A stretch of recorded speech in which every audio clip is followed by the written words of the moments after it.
I don't know if anybody has ever told you, if you want something done, you have to do it yourself.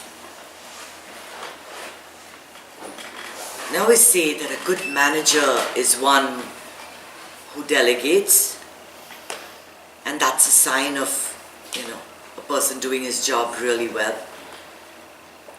But then he'll delegate, and then he'll check if you're doing the work. And then he'll check again if you're doing the work. And then he'll throw it back at your face saying that it's not done properly. And then when it's really perfect, he'll say he did it. I have found that if you expect help from people to get things done, it's just a lot of heartache. The more self-sufficient you become in this world, the better it is for you. On the one hand, you can't do anything by yourself. You need people. You need people for everything. But the burden of relying on something to be done taxes your mind like nothing else. This is not yet done. It'll take a couple of weeks. It's a long process. I mean, for God crying out loud, look at what the process is to get a new president into this country. A whole year it takes to get a president into this country. Everything has got such a long process to it that it sometimes gets frustrating. It is much easier to learn how to do it yourself. Small things, like getting a glass of water for yourself. You realize how much you're doing only when you can't.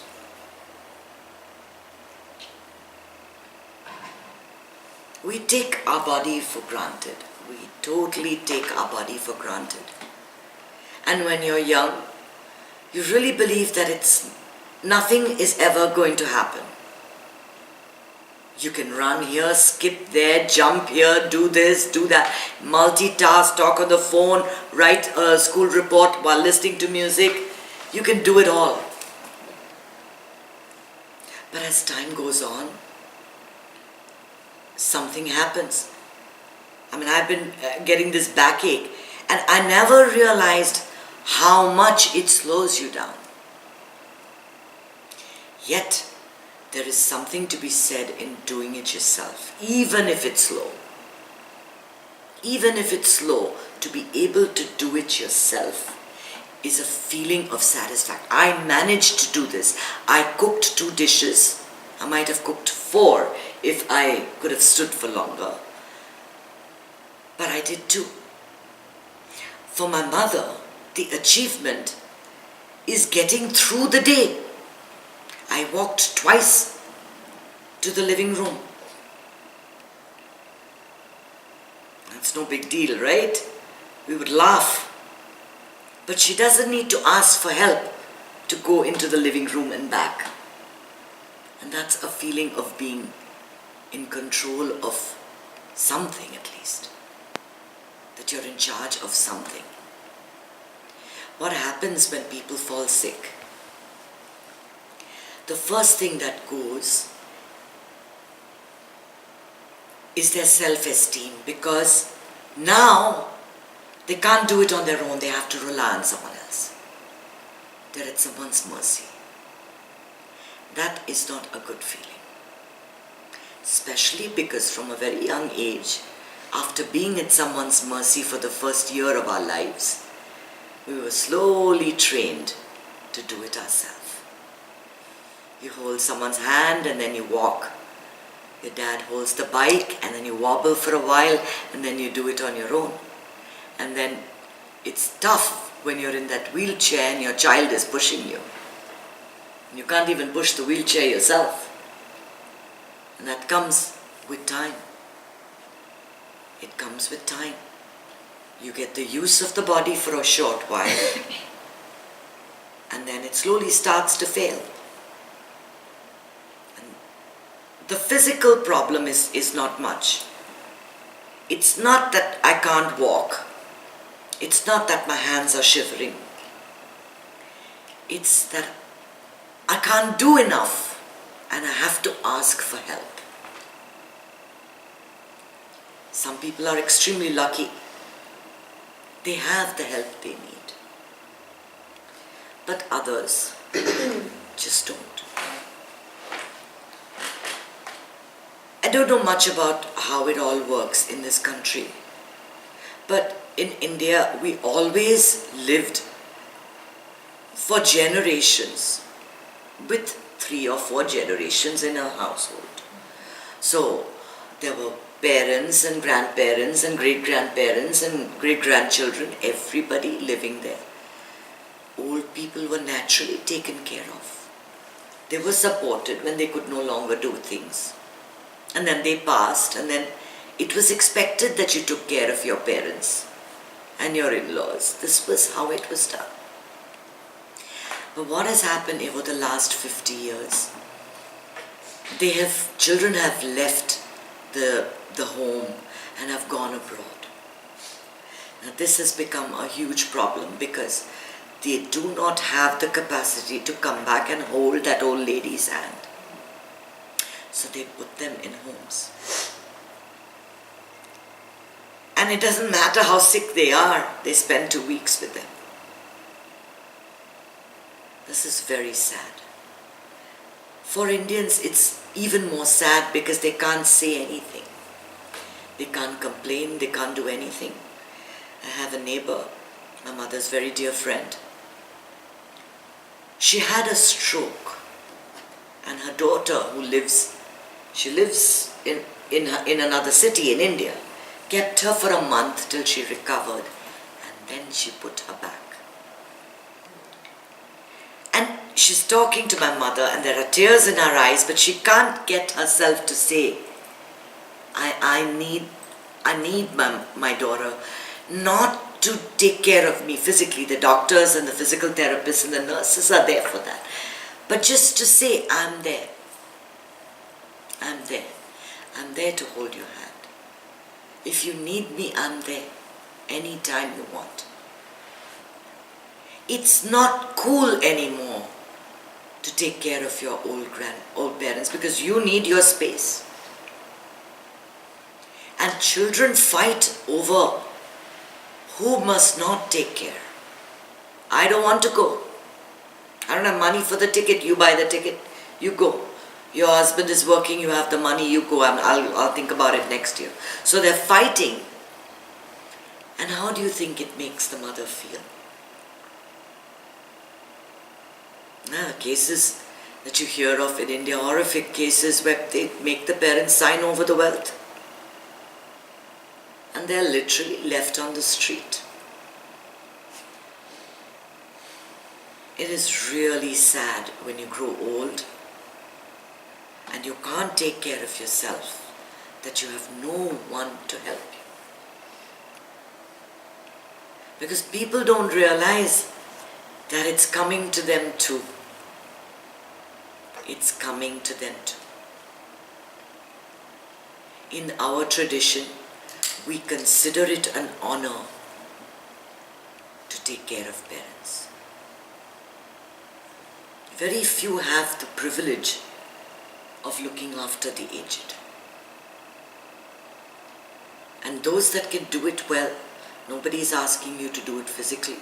There's always help available. But to hold your mother's hand, hold your father's hand and say, you're going to be fine, makes the world of difference to them. Yes, our lives are busy. Yes, things are happening in our lives. We've got a million things to do. We're walking around very comfortable and, in control of all our faculties, and our bodies are working well. But are we all right with expecting the same treatment from our children when we reach that age? And we can't do things the way we could. It is something to be thought about. It is something to be thought about, because Really, even you talk to old ladies and you see what's happening with them, and they will always say, we never thought this would happen to us. We never thought this would happen to us. And their pain is really not physical. Anyone can take a person and put them in a hospital. But to do what Susie is doing, day after day, to go there and hold her mother's hand, her mother's hand, as she waits to see what is happening, and say, I'm there. That is an amazing privilege. The punya, the good that comes from that action lasts for generations. And though she's doing it for a selfish reason, she wants to be there. The goodness that comes out of it will go to her children and her children's children and beyond. It is rare to see people like that, who are so connected with their family that they go day after day, morning and night, to hold their sister's hand and say, I'm there. I love you. Even though the sister doesn't even know half the time if you're even there or not there. But something somewhere tells you that I have someone. I'm taken care of. I'm fine.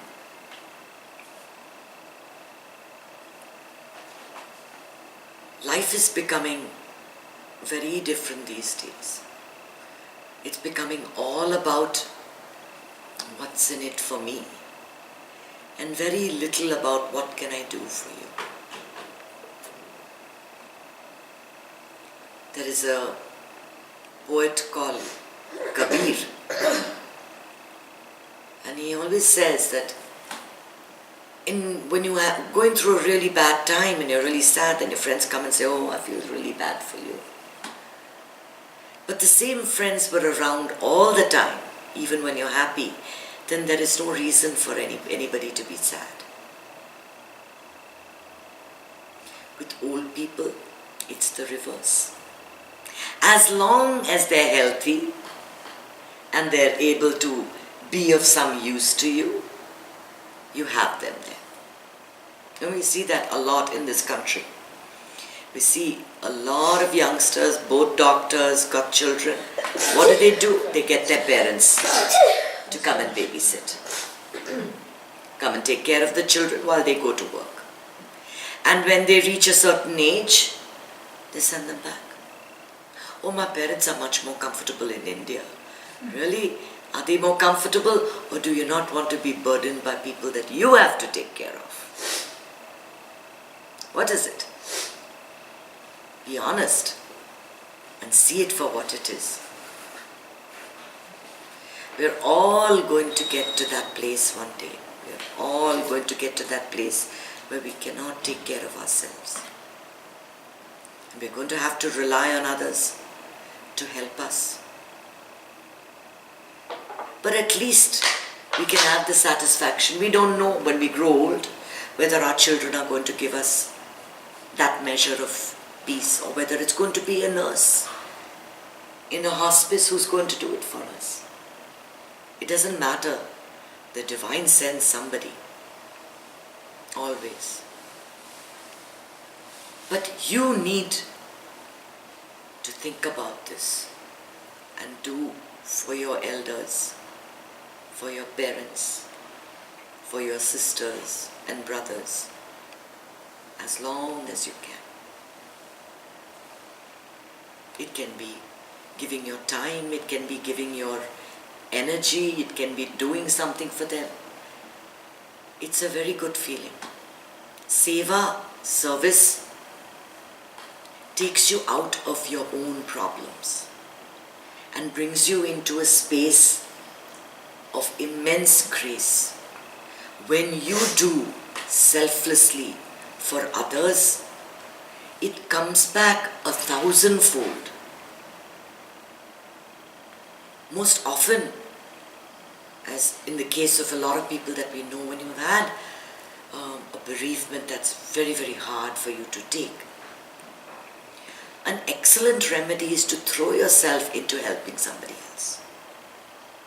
Because your loss is all about, what about me? You left me alone. I'm all by myself. But if you change the what about me into what can I do for you, and you don't have time to think of all the things that you're missing, all the things that have gone, all the faculties that you've lost. Oh my God, I can't walk like this. I used to climb so many stairs. I could do so many yoga postures. I can barely do anything now. I could cook a meal for 100 people. Can't get a salad together now anymore. Yeah, we're all going slower. We're reducing what we can do and accommodating and making things. We've all reached a stage in life where we couldn't do things the way we used to. Comforting fact is nobody can. It's not just you. It's not just me. It's all of us. It's all of us. And we need to stop lamenting. And for our own peace of mind, don't expect anyone to help you. Be self-reliant and do the best that you can. Because more than that, you can't do. And at all costs, above all, beyond all, we have to remember that we have to be happy no matter what. And if feeling bad for yourself, this amazing self-pity that we feel, oh, what about me? I used to do so much, I can't do anything. I used to have, such a strong back. Look at me walking like an old woman. And my face was so beautiful, and now look at this wrinkle here, one wrinkle there. It's coming in my neck, so I can't even hide it. We lament so much. We don't realize that we are just giving something or someone the power. So it doesn't matter. The divine light in you is not your body. And that divine light craves to be happy, craves to remain at peace. That source is always happy. So, in spite of everything, in spite of not being able to do what you did, in spite of not completing the tasks, in spite of not finishing all that's on your bucket list, in spite of not doing exactly as you pleased, be satisfied with what was done just today, because this is all you have. You can only do this much today, and you have to be happy. You have to have that satisfaction. I walked from my room to the living room.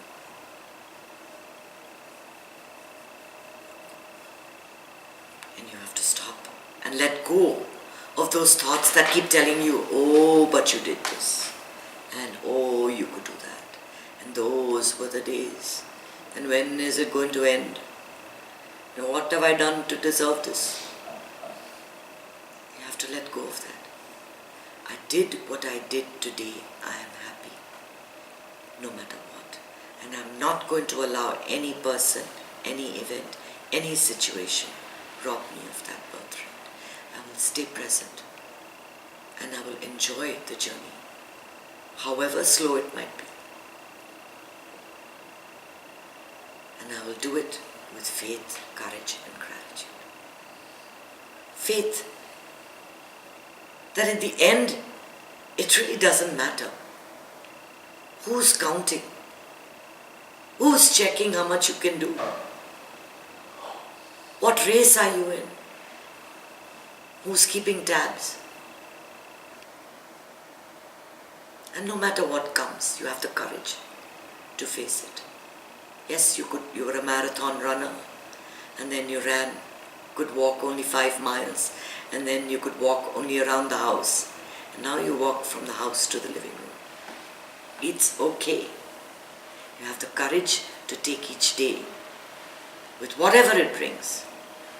And gratitude that at least you had the opportunity to run that marathon. So many others don't. You've had a great life. And you continue to have a great life. This moment you're grateful for everything that you have. And every opportunity that you have. And above all, be grateful if you have the opportunity to serve. Not only to serve your elders. Because the value, the punyam, the blessing, the grace that comes from that is unbound.